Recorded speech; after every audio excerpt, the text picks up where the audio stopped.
My name is Sue Beardsley, and I'm a found artist. That means that I take things that I have found or people have given me that are no longer useful for what they once were made for and are basically being thrown out. And I take them and I make them into art. I make them into what I hope are interesting things or beautiful things or funny things. One of the things I love to do is take pieces of metal that are bound for the landfill and grab them and derust them perhaps, or leave some rust on always, and put them together into shapes. Some of the shapes are practical, like tables or lamps, and some of them are just plain funny little animals, and some are very big animals.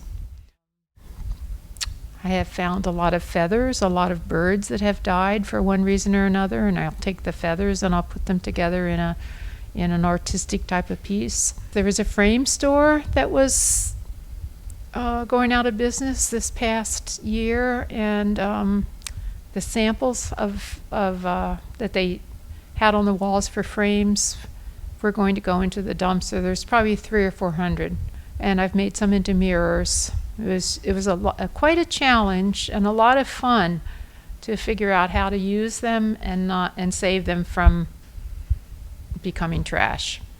It's a dilemma in our society when something no longer works or somebody doesn't want something anymore, what to do with it. Probably got a lot of that from my dad because he always wanted to reuse things. And of course, as a kid and a teenager, I would just roll my eyes and said, "Let's just go buy something, Dad." He lived in the Depression, so I can understand all of that.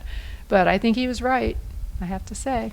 For this exhibit, I chose pieces that I had in the house that I had finished. Mostly I had finished, some I had to finish up. There's knitting and fiber, and then there's wood, and then there's a number of wood carvings and lathes. My husband has made one.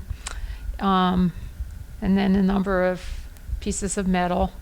I seem to want to do a little bit of everything, and at first I thought that was crazy, and then then I finally decided, oh well, maybe it is, maybe it isn't, but it's what I want to do, and I'm going to just go ahead and do it. And it seems to work. It seems to work well for me. It keeps me very happy, and it keeps other people happy too. I think that's true.